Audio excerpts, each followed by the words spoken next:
Hey everyone! Last week I pushed out a video for my 30 days experience with the HTC Vive Pre. That got more comments, more questions, more just amazing feedback than I ever expected to happen. It was absolutely amazing. So for everybody that commented on that video or in the Reddit thread or anywhere else, thank you. That was an amazing response to that thing. I spent quite a bit of time putting that thing together. I don't know if y'all noticed, but multiple day-night cycles happened, a change of clothes.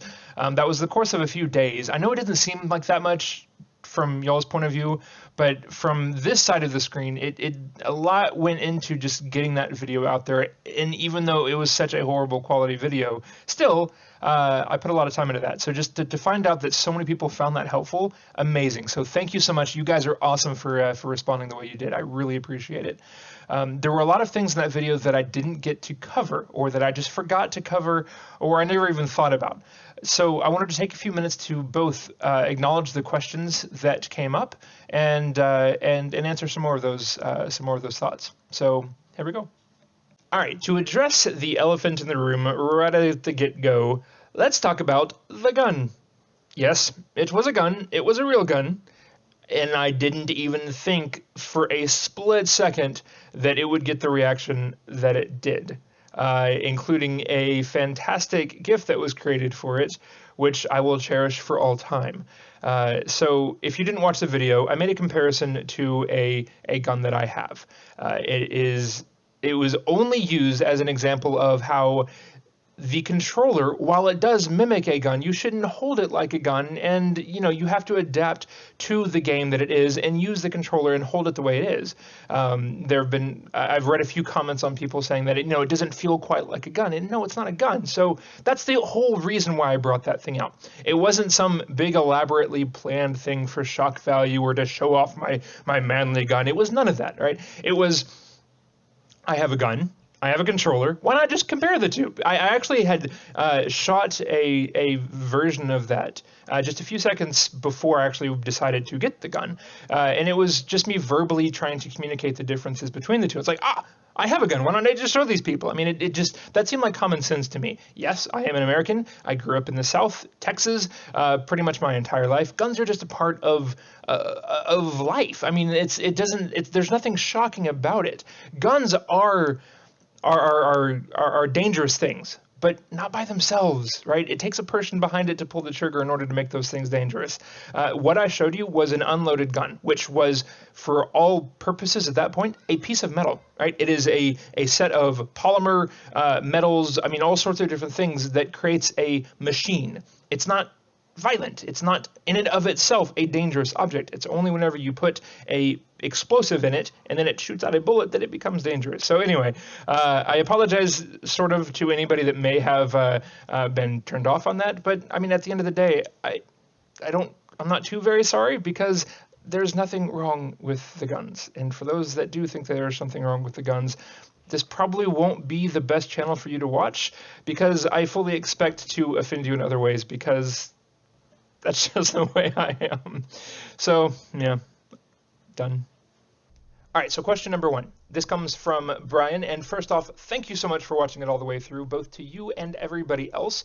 I cannot say enough how blown away I am at everyone's positive responses to that, and the fact that it was actually worth watching all the way through. So very cool to hear. Thank you so much.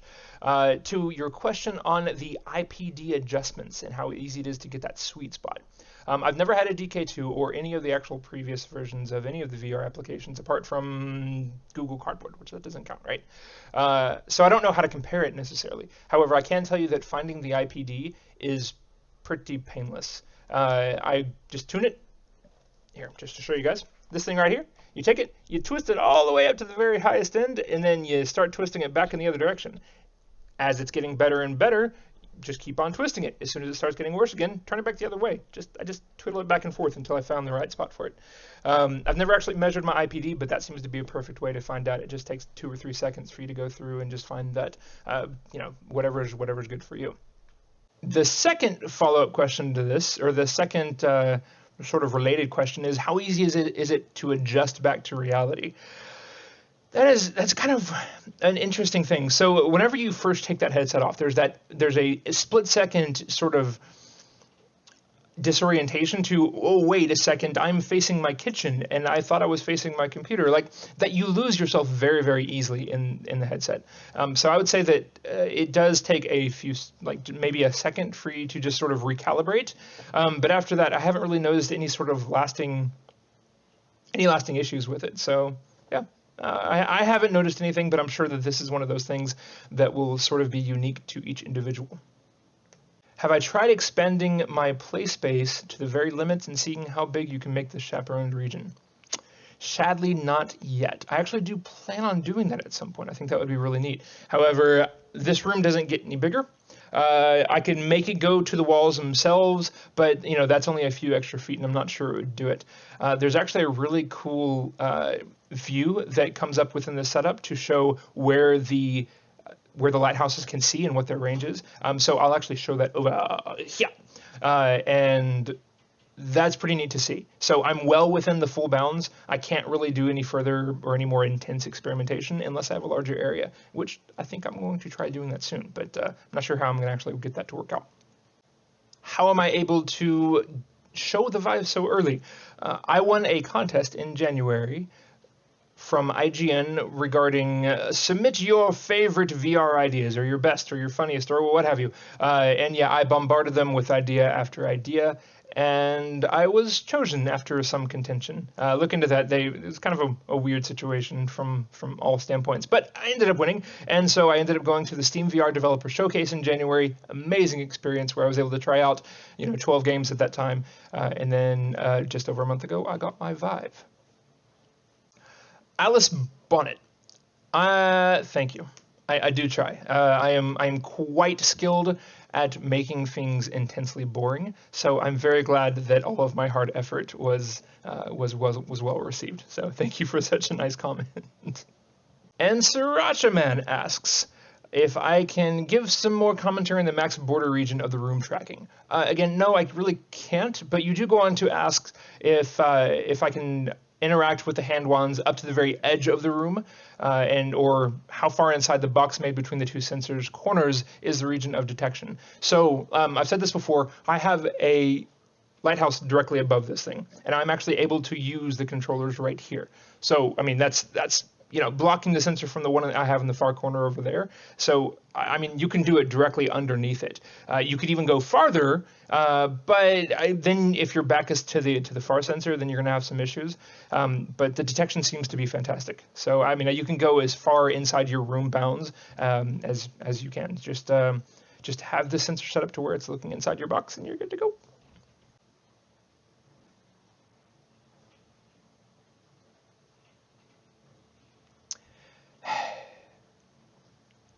So comments like these, I probably won't respond to ever again. However, I figured why not on this particular one chance, because people may be interested in this.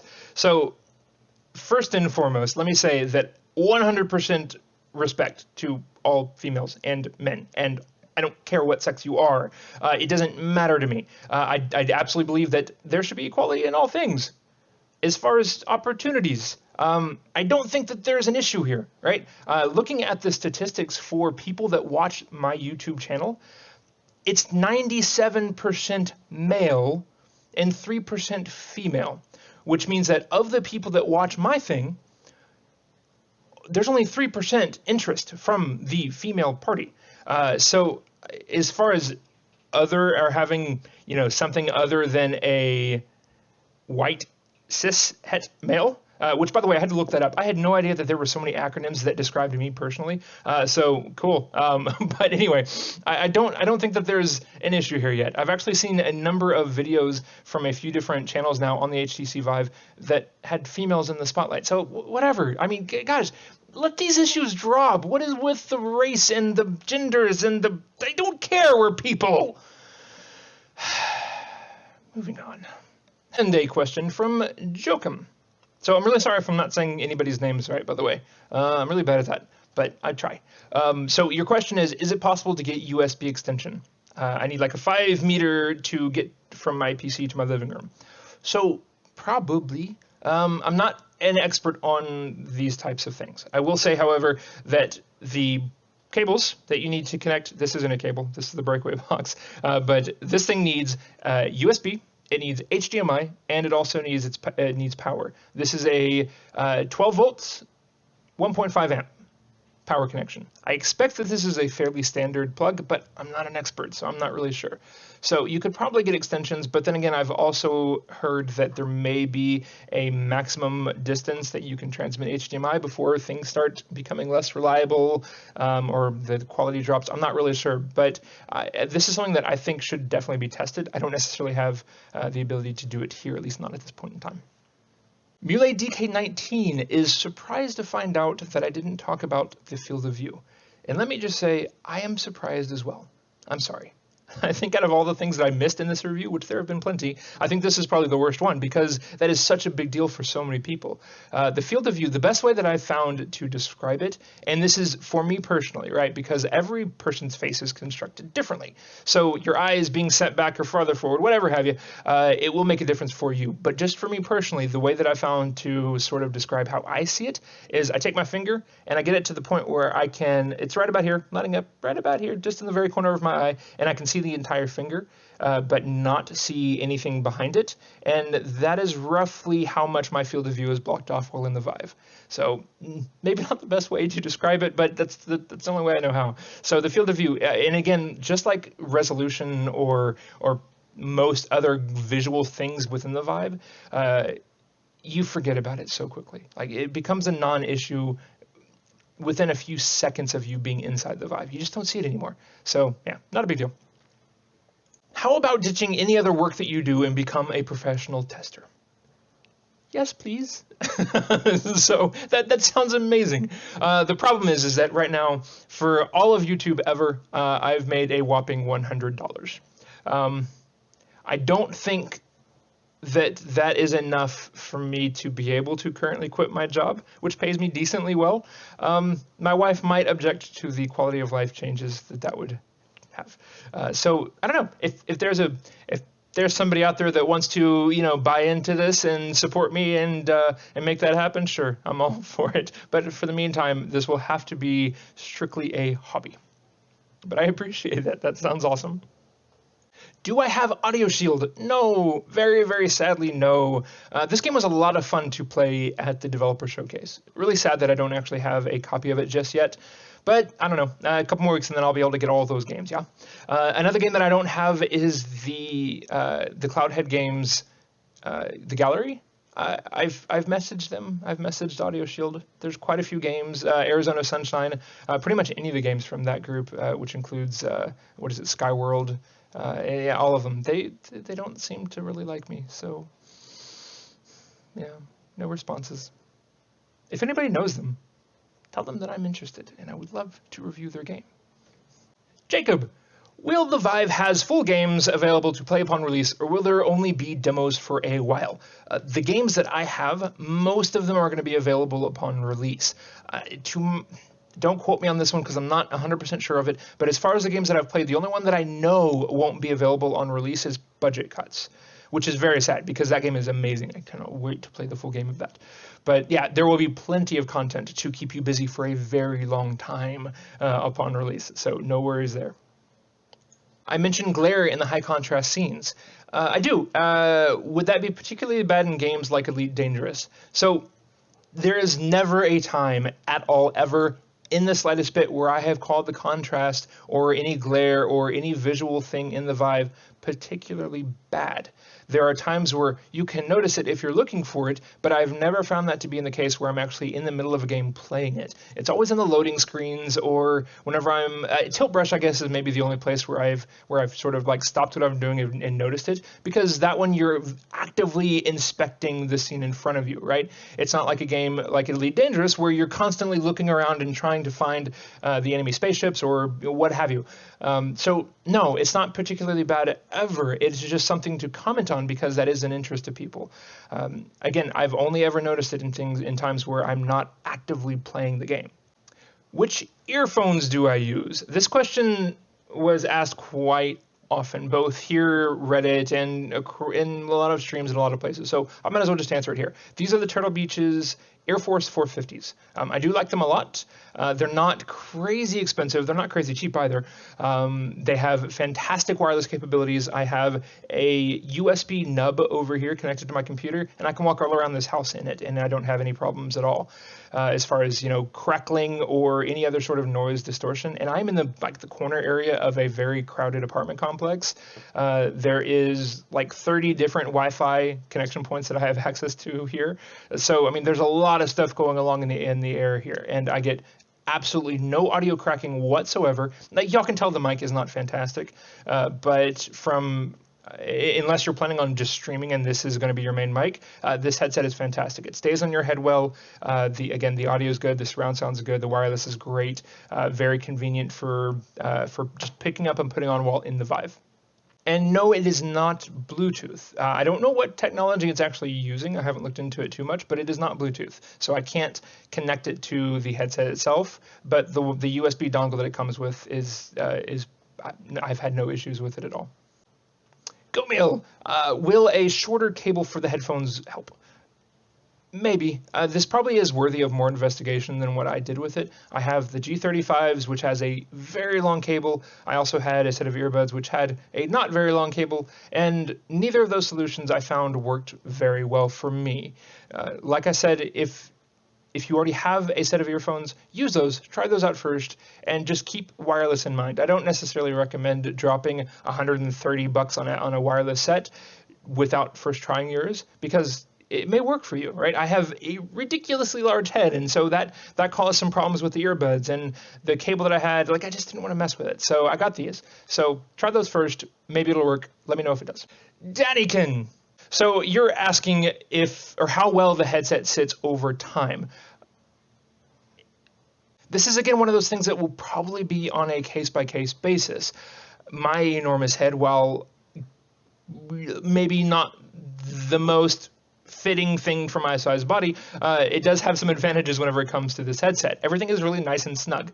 I will say that I've noticed ways of getting the headset to sit better or worse.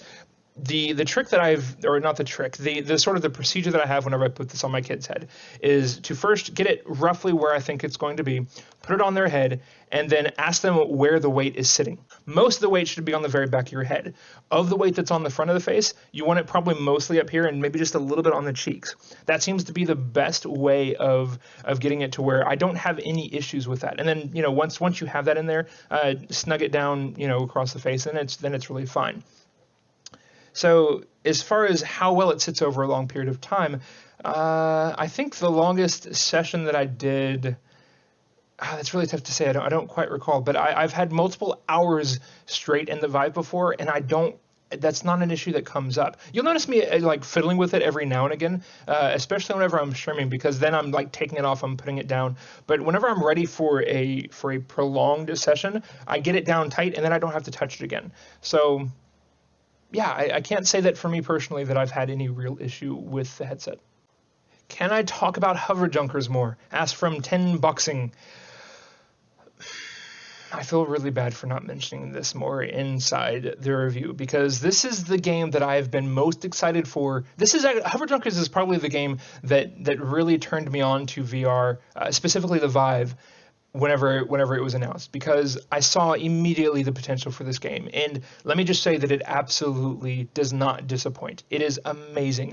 The only reason why I don't think that I remember to mention it in that review is that I haven't been able to spend as much time there as I would like, because there aren't people playing it yet, right? Everybody that has it is a developer, and they're pretty busy. Apart from those, there's only a number of people that have Hoover Junkers and a Vive in the wild right now. So whenever I log in, there's maybe sometimes one or two people, if I'm lucky. I've only had a few opportunities to play a full game with it, and whenever I have, it is so much fun. So yeah, watch my other videos on Hoover Junkers if you want some more information on that, because yeah, it is a lot of fun. Don't take my lack of more information on it in that review as anything other than just carelessness on my part. Toastbus, great video. But next time, hide the laundry basket behind the couch.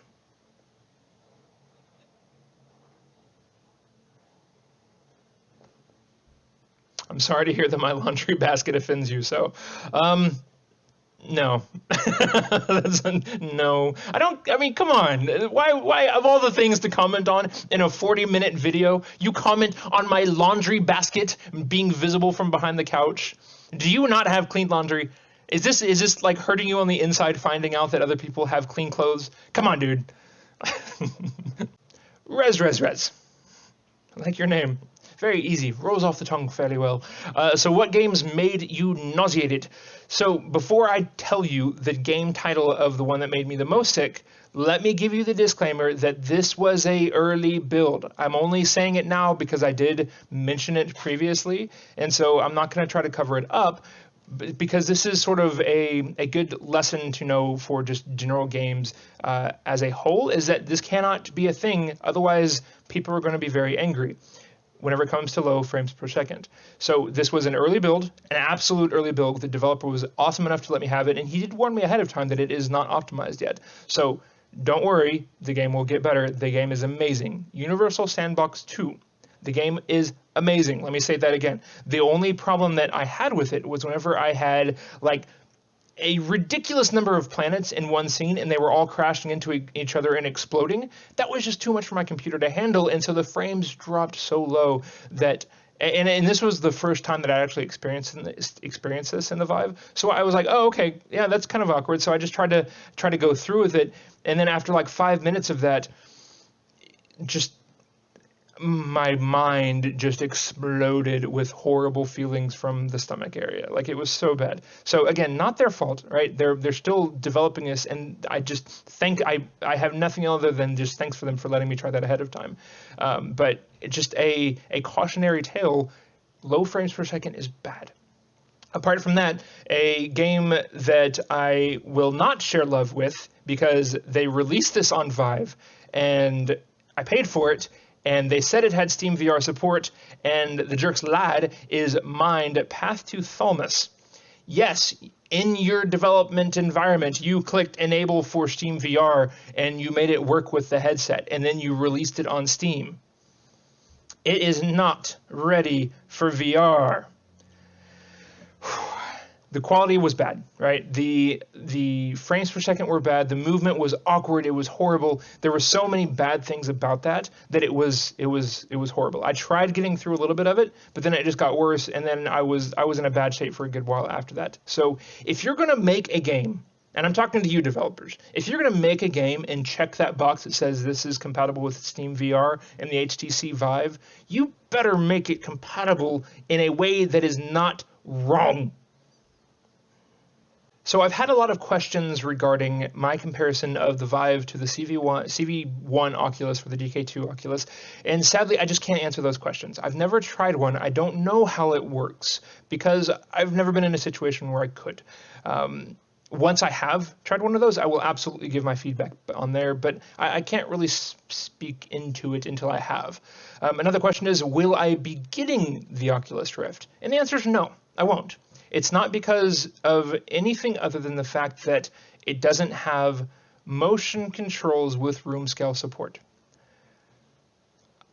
Other games are great, right? The seated experiences, those are a lot of fun. I'm not discounting those.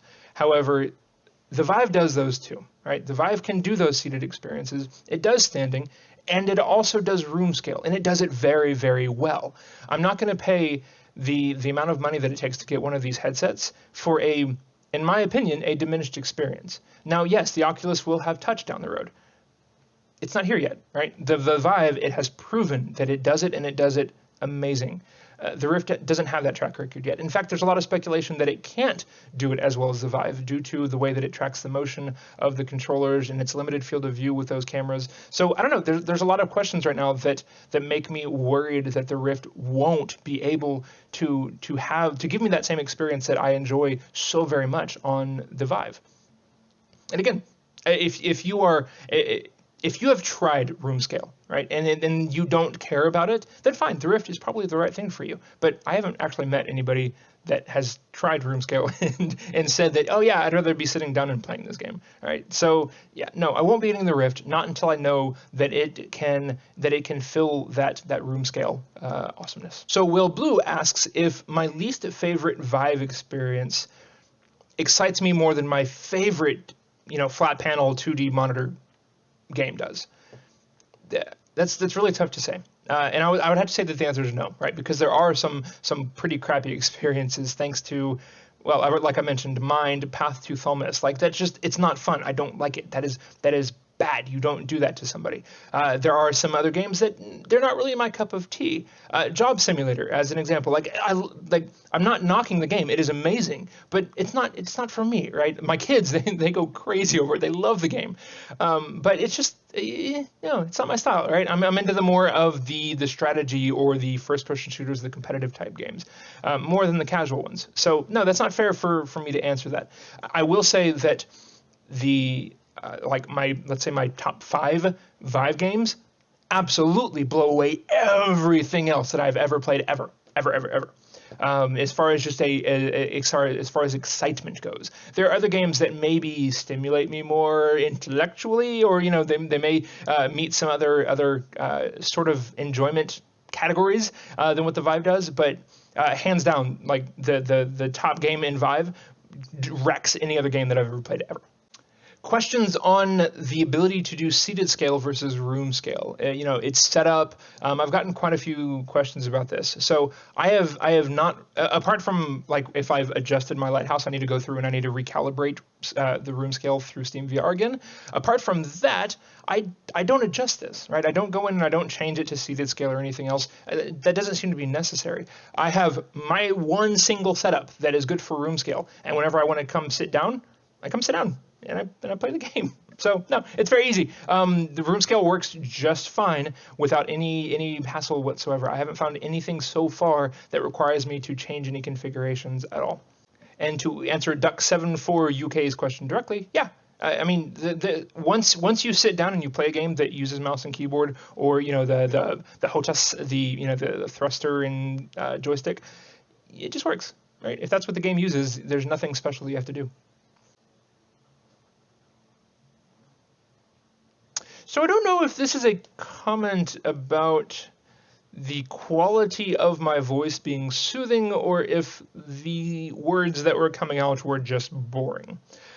I'm going to pretend that the sound of my voice is just that soothing, and this is a compliment. Yeah? Yeah, let's go with that. Virtuix Omni. Multi-directional treadmill, omnidirectional treadmill, all those things. First off, I love what the VR is doing to technological research and advancements and all this other stuff. Okay, so I think we're heading in the right direction. For me personally, I don't think that it is there yet for me to invest into it. I'm not small, right? I am 6 foot, I'm 230 pounds, and I don't think that those would work well for me.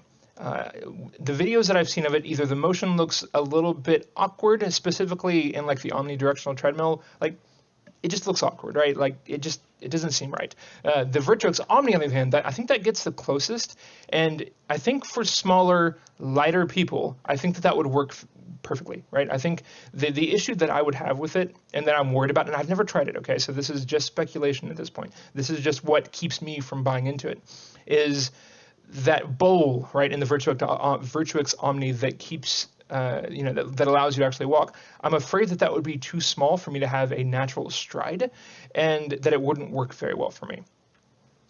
That is my concern. It may be completely invalid. It may work great, and so if I ever have the opportunity to try it out, I will. But for now, I don't think that it's there yet. I don't think it's a one-size-fits-all solution, but I cannot wait for more advancements to go along these lines. So I love what they're doing, and I think that if you have the opportunity to try it, get it, support them. Right? This is the time to sort of back these investments, back these technological changes, because it's going to get so cool, and we need this research to go forward. But yeah, I don't think it's quite there for me personally. My comment on the resolution being shocking, being worse than what you would expect going into it. I think I really need to clarify this point, because I'm not backtracking on anything that I said. Okay, I absolutely stand by what I said, and that it is a letdown on your first experience. Let me clarify one on what your first experience is. I'm talking about if you're going to go from playing a, let's say like a 1080p or a 4K game on your monitor, right? And you see the sharp detail and you can read all the text and everything is fantastic. And then you go to your very first time putting on a headset, it is very, very low, the resolution. And that is shocking, and that is somewhat disappointing, and it turns you off at first. But like I said in that review, within a very short amount of time, your brain just adjusts to it, and it becomes a part of your world. And it's no longer something that you notice. That's just your world, and it becomes completely seamless and painless, and it's not a big deal after that. But your very first, like the few seconds right after you put it on, you notice the field of view on the outside, you notice the resolution, you notice these things, and then it goes away, and then it's fine again. For people that have had a DK2 or a DK1, from what I understand, you don't have that, right? You put on the headset and it's, right? It seems amazing to you because you're used to already being sort of prepped for that lower quality. I wasn't. The Vive, the Steam VR Developer Showcase, that was my very first experience with virtual reality apart from Google Cardboard. And so I was expecting the videos that I was seeing on YouTube for that high resolution, and it just wasn't there. It's not bad. Do not let this turn you off from getting it, because I am telling you, from somebody who has been playing high-resolution games, who buys, the top-end graphics cards so that I can play games like Ark on the highest resolution and, Crysis on the highest resolution, and I liked that. But it's not an issue in the Vive. Like it is graphical quality inside virtual reality is it's not the lowest priority for me. Like it's not completely meaningless, but compared to appropriate motion controls and just the game itself, graphics, I don't even care anymore, right? That's not what I'm looking for. I'm looking for the experience. I'm not looking for the visual quality in front of me. Like it's funny how much that the virtual world around you makes your priorities shift. Right? Before, it was all about having the coolest looking game, and you needed those reflective surfaces and those shadows. And while that's cool in VR, it's just icing on the cake, right? It's not the stuff that really makes you love it. Space Pirate Trainer looks so boring and simple on a monitor. Yes. I have tried saying this to so many people. Every time that I try to convince somebody of how amazing VR is, I try showing them a video, and it's just, oh, okay, that's cool. I mean, yeah, sure, why not? But it's and this is all over the place. I'm sure everybody's getting tired of hearing this. Until you've tried it, you can't know. Okay, it's true, guys. I'm telling you, it is true. Until you've tried it, there's just no way to compare it. And I know that Ryan wasn't saying that looks boring. Like, that wasn't a knock on it. It's just, then he was basically voicing what I'm voicing now. It's just VR changes things. It makes it to where things that you thought were boring before are amazing. Things that you thought would be so cool in VR, they just kind of fall short.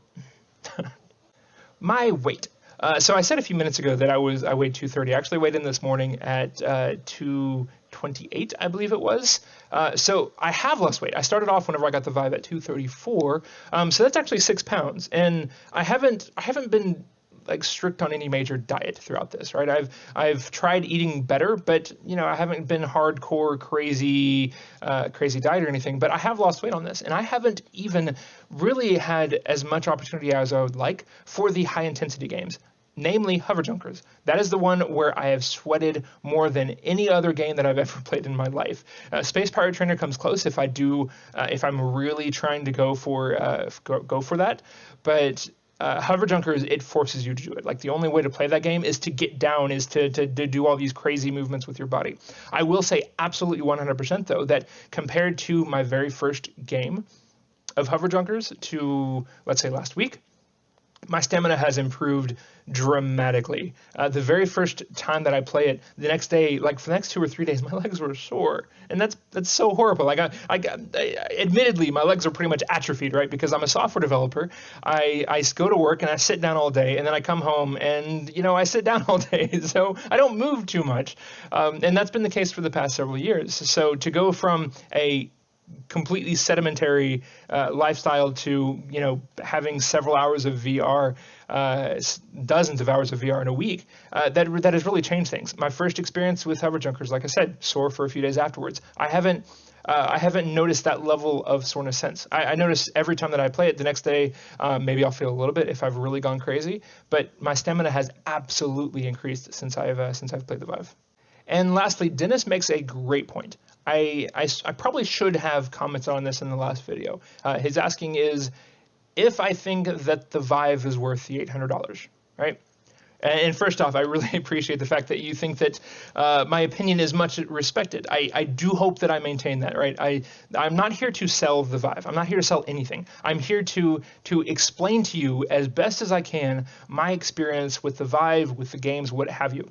So I really hope that I can keep y'all's respect on that. There is no point ever in the future that I will be telling you something that I don't believe. I will never try to sell a game. I will only tell you what I thought about that game, okay? So as far as my seal of approval for the $800, no, I don't think I should answer that because here's my take on it. $800 is a lot of money. It is a tremendous amount of money, and if it is within your means to get it, then that is up to you to decide if it is worth getting. For me personally, okay, and I'm not trying to brag or anything, but I mean I make a decent amount of money, and so for me, $800 for this level of entertainment, that is a no-brainer. Okay, so for me personally, yes, $800 for the Vive is money well spent. There is no other sort of entertainment that I could possibly buy for $800 that would give me this level of experience for this long, right? And it's for just 1 month, right? But it will give me so much more fun for the next year, for 2 years. So yeah, it is absolutely worth it for me. However, I do not recommend that you get yourself into debt for this, right? If you cannot afford it, don't worry about it, right? I mean, there are other things that you can do with that money that can improve your life in better ways than virtual reality, right? This is entertainment. This is not food. This is not housing. This is not electricity. So don't get yourself into debt over it. Don't worry about it if you can't get it, right? But if you can't afford it, it's absolutely worth it. The best comparison I think I can make is I paid $700 for that TV, okay? And I would easily take everything over there, which is the TV, the Xbox One, my cable box, everything. I would take all that and throw it out in the dumpster right now if that would trade it for a Vive if I didn't have, this thing already. So it is so much more worth the $700 TV, the $400 Xbox, the cable, that one didn't really count. But I mean, none of that stuff is of the same, like it's not even in the same league as the Vive, right? But I did pay a comparable amount to it, well, more for that entire setup, right? So yeah, I mean, if you're already spending money on entertainment like that, then yeah, this is worth it for you. But yeah, that's it. All right, y'all, so that's all I have to say on this for now. This video has a few hundred comments on it so far. I've only read off a few of them. There are so many comments that were just so amazing and just like it really, really sort of validated why I'm doing this and just making the information available to y'all so that you can make appropriate decisions on what you do with your hard-earned money. And, if you're already bought into it, then to sort of feed your excitement a little bit and sort of get you through the next few weeks as well as I possibly can. So I really appreciate all the comments, more than you can possibly know. So thank you. It's awesome to see them. So please keep them coming. Any questions, comments, advice, feedback, anything that you have, I want to hear it. So please comment below if there's any other questions that you want answered about the Vive, about the games, about Roomscale, about my particular flavor of cheesecake that I enjoy the most. Like, I don't even care. Like, just let me know what you guys want to talk about, and I'm happy to do it. This has been a lot of fun for me. So if you did like this, please like the video. Go back through the other videos if you haven't already, and please like the ones that you enjoy seeing, and subscribe to the channel if you want to see more of this in the future. All right, guys. Until next time, bye-bye.